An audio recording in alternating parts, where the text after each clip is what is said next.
ஒவ்வொரு தினமும் காட்டு யானையின் தாக்குதலுக்கு பயந்து வாழ வேண்டிய நிலையில் உள்ளனர் சின்னக்கானல் செம்பகத்தோடு குடிமக்கள். காட்டு யானை நடமாட்டம் அதிகமாக உள்ள இந்த பகுதியில் மிகவும் பயந்துதான் ஒவ்வொரு நாளையும் இவர்கள் கடந்து வருகின்றனர். காட்டு யானை தாக்காமல் இருப்பதற்காக வீட்டின் மேல் பகுதியில் குடிசை கட்டிதான் செம்பகத்தோடு குடியில் உள்ள மக்கள் வசித்து வருகின்றனர். சில வாரங்களாக விவசாய பூமியில் காட்டு யானை கூட்டம் நிரந்தரமாக சுற்றித் திரிகிறது. பொதுமக்கள் சேர்ந்து சத்தம் போட்டு இவைகளை விரட்டி வருகின்றனர். வனத்துறை பல நேரங்களில் இந்த பகுதிக்கு வருவதில்லை என்றும் இப்பகுதியில் உள்ள மக்கள் தெரிவித்துள்ளனர். അടുത്ത് വന്നാൽ പിന്നെ ആരും വരുന്നില്ല ഇവിടെ. അത് പുറമെ ഒരു നാട്ടുകാരുടെ വീട്ടിലായ പിന്നെ ഈ വാസന്മാർ എല്ലാവരും അവർ തന്നെ ഓടും. ഈ കുടിയിൽ അടുത്ത് ആരും ആന വന്നാലും വരില്ല, ഒന്നും വന്നാലും വരില്ല. വിളിച്ചു പറഞ്ഞാലും വരും.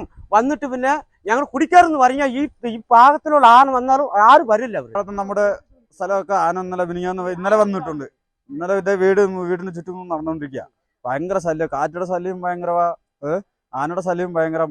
അതുകൊണ്ട് കാട്ടിലൊക്കെ പോകാനും പറ്റില്ല, ഒന്നും ചെയ്യാൻ പറ്റുന്നില്ല. അങ്ങനത്തെ ഒരു പരിപാടി നടന്നുകൊണ്ടിരിക്കുക. സ്കൂൾ പിള്ളേർക്കൊന്നും കുഴപ്പമില്ല. ഞങ്ങൾ കാട്ടുകാരെ പോകുന്നവർക്ക് ഭയങ്കര ബുദ്ധിമുട്ടാണ്, പണിക്ക് പോകാനും ഭയങ്കര ബുദ്ധിമുട്ടാണ്. കാറ്റും ആനയുടെ ശല്യം ഭയങ്കരമാണ്. ஒவ்வொரு முறை காட்டு யானைகள் இறங்கும் போதும் பல ஏக்கர் கணக்கிலான விவசாய பூமி நாசம் செய்யப்படுகிறது. காட்டு யானை தாக்குதல் மூலம் விவசாய வேலைகளும் தடைப்படுகிறது. வாக்குறுதிகள் மட்டும் வழங்காமல் காட்டு யானையின் பீதி இல்லாமல் வசிக்க வேண்டிய நிலையை உருவாக்கி கொடுக்க வேண்டும் என்றும் ஆதிவாசி மக்கள் கேட்டுக்கொண்டுள்ளனர். நியூஸ் பியூரோ, ராஜகுமாரி.